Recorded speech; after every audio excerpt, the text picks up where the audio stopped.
अस्सलाम वालेकुम। तो ये clinical manifestation of renal disease की आखिरी वीडियो है जिसमें हम जो है वो 3 डिजीज़ की बेसिकली हम बात करेंगे, मतलब इसका ओवरव्यू देंगे। ठीक है, तो पहला जो है वो क्रॉनिक किडनी डिजीज़ है, जिसमें क्या होगा कि अगर जो है वो GFR डिक्रीज्ड है, मतलब कि लेस देन 60 ml है, मतलब तकरीबन 3 महीनों से ये GFR डिक्रीज्ड आ रहा है। ठीक है, बॉडी में परसिस्टेंट कंडीशन है, मतलब कि एक, या तो फिर हम कह सकते हैं कि परसिस्टेंट अल्ब्यूमिन यूरिया है। ठीक है, तो उसके साथ क्या होगा, जो पेशेंट जो है वो प्रेजेंट करेगा किस चीज़ से, उससे क्या होगा कि रीनल एक्सक्रीटरी फंक्शन जो है वो उसके जो है वो स्लोली ग्रेजुअली जो है वो डिक्लाइन होते जाएंगे, मतलब कि साइलेंटली डिक्लाइन होते जाएंगे। ठीक है, तो उसको जो है वो आखिर में किडनी फेलियर भी हो सकता है। ठीक है, या क्रॉनिक किडनी फेलियर। ठीक है, तो हम इसके बाद जो है वो दूसरा टॉपिक क्या है कि एंड स्टेज रीनल डिजीज। ठीक है, and stage renal disease.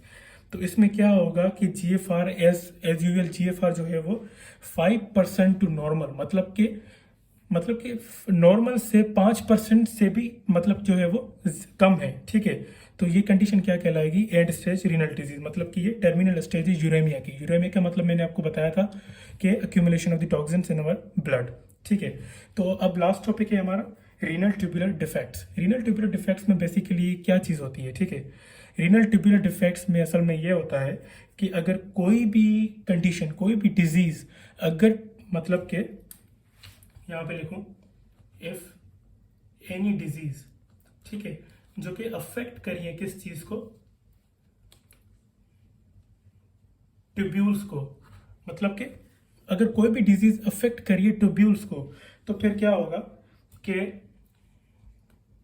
Lead to the condition called the polyuria. ठीक है, पॉलीयूरिया, नॉक्ट्यूरिया, और जो है वो इलेक्ट्रोलाइट डिसऑर्डर, जिसे हम कहते हैं मेटाबॉलिक एसिडोसिस। ठीक है, मेटाबॉलिक एसिडोसिस। अब ये कंडीशन है जिसका मैं यहाँ पे नाम लिख रहा हूँ, नेफ्रोनोस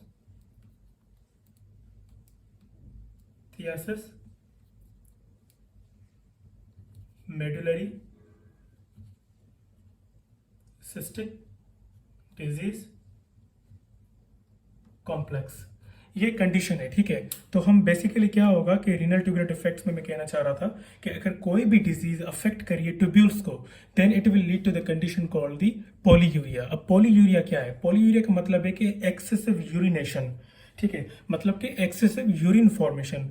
और जो है वो नॉक्ट्यूरिया का क्या मतलब है, नॉक्ट्यूरिया का मतलब है कि कोई भी पेशेंट जो है वो रात के टाइम पे जो है वो यूरिनेट कर रहा है, मतलब मोर ऑफनली जो है वो यूरिनेट कर रहा है, मोस्टली ज़्यादा कर रहा है। ठीक है, और तीसरा जो है इलेक्ट्रोलाइट डिसऑर्डर, जिसमें मेटाबॉलिक एसिडोसिस हो जाती है। ठीक है, तो ये कंडीशन जो यहाँ पे एक लिखी हुई है, नेफ्रोनोफ थियासिस मेडुलरी सिस्टिक डिजीज कॉम्प्लेक्स, इस कंडीशन की वजह से क्या होगा कि ट्यूब्यूलर स्ट्रक्चर जो है वो ज़्यादा अफेक्टेड हो जाएगा। ठीक है, अफेक्टेड होगा तो फिर वो कंडीशन कॉज करवाएगा पॉलीयूरिया। तो बेसिकली ये सारी जो है वो क्लिनिकल मैनिफेस्टेशन थी। इसमें अगर कोई भी आपको चीज़ समझ में ना आई हो तो आप मुझे कमेंट में जो है वो पूछ सकते हैं। अब इनकी डिटेल जो है मैं दूसरी वीडियोज़ में जो है अपलोड करता जाऊँगा। ठीक है, थैंक यू सो मच।